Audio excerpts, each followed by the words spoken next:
بسم اللہ الرحمن الرحیم. عزیزان چمن، آج جو میں نے موضوع چنا ہے وہ ہے پاکستان اور جوڈیشری.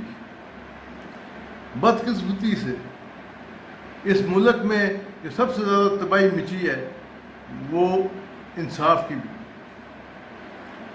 عام آدمی کو سستا انصاف نہیں مل سکا آج تک. اور انصاف کے دو تقاضے ہوتے ہیں کہ جھوٹ مت بولو اور دھوکہ مت دو. لیکن ہم نے دبا کے جھوٹ بولا ہے، دبا کے دھوکہ دیا ہے قوم کو، عوام کو. کوئی حکمران بھی ایسا نہیں آیا جو سچ بولے قوم کے ساتھ. بدقسمتی ہے یہ. پاکستان کی جوڈیشری ہسٹری جو ہے یہ بڑی غمگین داستان ہے. اگر جسٹس منیر انصاف کرتا اور مولوی تمید الدین کے کیس میں گورنمنٹ بحال کر دیتا تو آج ملک کی تاریخ فرق ہوتی. آپ کو پتہ ہے کہ جب یہ پاکستان نیا بنا ہے 50s میں، 54، 55، 56 میں پاکستان قرضہ دیتا تھا لوگوں کو، دنیا کو، ملکوں کو. لیکن پھر ایک ہونہار قسم کا جعلی فیلڈ مارشل اس ملک پہ نازل ہوا جس نے 1956 کا آئین ہی توڑ دیا. 1956 کا آئین کا تو اس سے بڑا جرم کوئی نہیں کر سکتا تھا، جس میں مشرقی پاکستان اور مغربی پاکستان 50% پہ ایگری کر گئے تھے صرف اپنی کرسی کی خاطر. ایک وہ سکندر مرزا تھا اور ایک یہ. ان دونوں نے مل کے برطانیہ اور امریکہ کے ٹٹو بن کے انہوں نے مارشل لگایا 1958 میں. کسی جج میں یہ جرت نہیں ہوئی کہ وہ کر کے مارشل کو لیگل ڈکلیئر کرے آج تک. جب چلے گئے ہیں تو پھر داستانیں سناتے رہے جی ایسے ہو گیا ویسے ہو گیا، وہ جی لیگل اسٹیپ تھا. اور بھائی جب وہ کرسی پہ تھا اس وقت بتاتے نا کہ یہ لیگل اسٹیپ تھا. ابھی آپ نے پچھلے دنوں دیکھا کیا تماشا ہوا ہے. اس کا ہم کیا اسلام آباد ہائی کورٹ میں پچھلے 2-3 سال میں، سپریم کورٹ میں جو تماشے ہوئے ہیں وہ 3 کا ٹولہ تھا ججوں کا. وہ جو کیس آتا تھا وہ سنتا تھا. کسی گورنمنٹ کو ضرورت نہیں ہوئی، کسی اسٹیبلشمنٹ کو ضرورت نہیں ہوئی کہ انسان کے بچوں کو کہو کہ انسان کے بچے بنے. یہ ملک ہے، یہ کسی کی جگیر نہیں ہے. Don't play with the law, don't play with the role.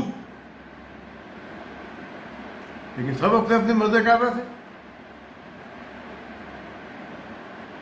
اسلام جو ہے اس کی تو بنیاد ہی انصاف کے اوپر ہے. جیسے منیر کے بعد آپ چلے آگے آئے، یہ خان کے معاشرہ کو بعد میں ڈکلیئر کیا ہے انلیگل. پھر بھٹو جیسے آدمی کو اللہ اس کو بخشے، اس کو پھانسی چڑھا دیا. اور پھر اس میں ایک جج جو تھا سپریم کورٹ اس نے کہا کوئی پریشر ہوتا ہے ہم پہ، اور لانتی کردار اگر پریشر ہوتا تو پھر گھر جاتے. پھر سپریم کورٹ میں کیا کر رہے تھے. پھر اس کے بعد آپ دیکھیں کہ وہ ایک بابا رحمت آ گیا اس قوم پہ نازل ہوا. اور بھائی بابا رحمت کے کردار کو ہی خراب کر دیا. بابا رحمت جو تھا وہ گاؤں کا ایک کردار تھا جو اخلاق سکھاتا تھا، جو رہنمائی کرتا تھا، جو انصاف دیتا تھا گاؤں کو. اس کا نام بابا رحمت تھا. یہ چور کے بچے بابا رحمت کیسے بن گئے؟ کبھی کیا ڈیم فنڈ بنانا شروع کر دیا، کبھی کچھ کرنا شروع کر دیا. ابھی سال ڈیڑھ پہلے ایک بندہ ایک پارٹی کا اس نے چیف جسٹس اسلام آباد کے چیف جسٹس کو ٹاؤٹ کا. کوئی ایکشن ہوا؟ مجھے لگاؤ نا 2 دن کے لیے چیف جسٹس، میں دیکھتا ہوں کس کی ضرورت ہے ٹاؤٹ کہنے کی.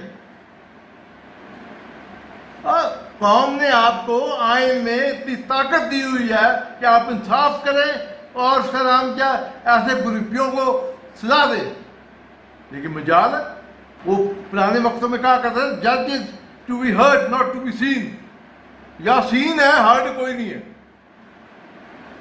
بس قسمتی ہے نا اس ملک کی. آپ کو پتہ ہے وہ چرچل دوسری جنگ عظیم میں برطانیہ کا وزیر اعظم تھا. جنگ جب پرائم پہ تھی، زوروں پہ تھی، تو اس وہ ایک رپورٹر نے کہا کہ ہم کیا جنگ جیت جائیں گے؟ تو دیکھو یس وائی ناٹ.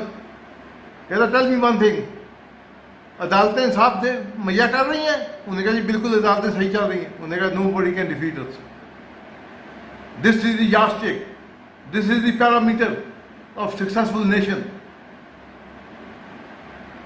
یہاں پہ جو سپریم کورٹ کے ججوں نے ایک ڈکٹیٹر کو یہاں تک اجازت دے دی کہ جاؤ جی موت کرو, آئین کے اندر ہی تبدیلیاں لے آؤ اپنی مرضی سے.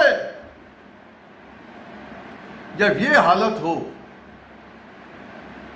ابھی پچھلے آپ نے دیکھا سال 2 سال پہلے ایک سپریم کورٹ کے جج کو کتنا ذلیل کیا انہوں نے. وہ تو اللہ کی رحمت ہے کہ وہ بعد میں چیف جسٹس بن گیا. کوئی شرم محسوس نہیں ہوئی, کسی نے معافی نہیں مانگی قوم سے. 5-6 جج ابھی اسلام آباد ہائی کورٹ کے لیٹر لکھ رہے ہیں جی کہ فلانا ہو گیا, ہم پہ پریشر تھا. اور جب پریشر تھا تو تمہارا ضمیر کدھر تھا؟ تم نے قوم کو کیوں نہیں بتایا اس وقت کہ فلانا آدمی ہم پہ پریشر ڈال رہا ہے؟ بلکہ وہ ایک جج جس نے نہ کیا تھا اس کو ہی وہ چیف جسٹس بننا تھا اسلام آباد کا, اس کی چھٹی کرا دی 1 دن کے اندر ہی. ویسے سالوں سال سے وہ جوڈیشل وہ جو کمیشن بنایا ہوا ہے ججوں کے بارے میں وہ فیصلہ نہیں کرتا. او بھائی, قوم کی ترقی جو ہے اس کی بنیاد جو ہے وہ انصاف ہے.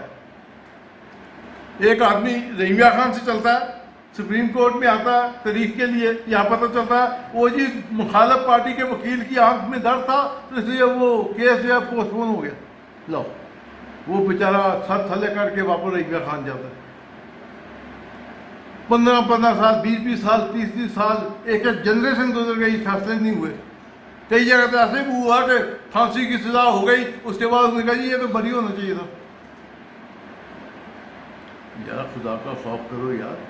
مجھے یہ سمجھ نہیں آتی ہے, ہم کرنا کو لوگ ہیں, ہم نے قبر میں جا کے کیا جواب دینا ہے, ہم نے محشر والے دن کیا جواب دینا ہے اللہ تعالیٰ کو. کیا یہ ججوں کو جو اللہ نے عزت دی ہے, یہ سلام کیا یہ کم ہے؟ انسان ہو کے انسانوں کے خلاف فیصلہ کرتے ہیں, اس سے بڑی اور عزت کیا ہو سکتی ہے؟ لیکن احساس نہیں ہے, ذمہ داری کا احساس نہیں ہے, اپنے مقام کا احساس نہیں ہے, اپنی ڈیوٹی کا احساس نہیں ہے. اللہ تعالیٰ سے صرف آدمی دعائی کر سکتا ہے. میں آپ کو ایک چیز بتاؤں, آپ یہ ڈائریکٹ جو ججز لیتے ہیں نا وکیلوں سے, اس کو بند کریں. جی میں فلانے چیمبر سے آیا ہوں, میں فلانے چیمبر سے آیا ہوں, میں فلانے چیمبر, یہ بند کر دو. جس طرح ملٹری اکیڈمی میں لوگ جاتے ہیں سلیکشن کے بعد, جس طرح آئی سی ایس کا امتحان دے کے لوگ آئی سی ایس میں اپنا یہ پاکستان سی سی ایس میں جاتے ہیں, ان سب کو سلام کیا اس طرح امتحان دے, وہ نیچے لیول پہ جج بنے اور وہ وہاں سے وہ اوپر آئے, ان کے بیچ میں امتحان رکھیں اور وہی لوگ جو ہے وہ آگے جج بنے. یہ چیمبر والا مذاق جو ہے یہ ختم کرے. فلانے دا بھتیجا تو فلانے دا پتر تو فلانے دا پوتا وہ جو جج بن گئے. پھر وہ جو ملک کے ساتھ کھیل رہے ہیں, انصاف کے ساتھ جو کھیل رہے ہیں, عدالتوں کے ساتھ جو کھیل رہے ہیں, وہ پتہ. اب میں چیلنج کرتا ہوں کہ کوئی ایک جج بیس بدل سے کسی لوور کورٹ میں چلا جائے, دیکھے وہاں تماشا کیا لگا ہوا ہے. صاف سر عام ننگا بک رہا ہے, you can see with naked eye. اللہ تعالیٰ ہم کو انصاف مہیا کرنے کی ہمت دے, میری دعا ہے ان ججوں کے لیے. اسی میں ملک کی پروگرس, اسی میں ملک کی کامیابی کا راز ہے. اس لیے برائے مہربانی پریشر آیا تو گھر چلے جاؤ, انصاف مہیا کرو, منہ کے اوپر آنکھوں میں آنکھیں ڈال کے انصاف مہیا کرو. 2-3 سال سے چلان ہی نہیں پیش ہو رہے, مقدمے ہی نہیں چل رہے. خدا کا خوف کرو یار, ہم کس دنیا میں رہ رہے ہیں؟ کسی کو احساس ہے؟ چیف جسٹس صاحب, یہ عہدہ ہمیشہ نہیں رہے گا آپ کے پاس. کچھ کر دو اس قوم کے لیے, آنے والی نسلیں آپ کو دعا دیں گی. پاکستان زندہ باد.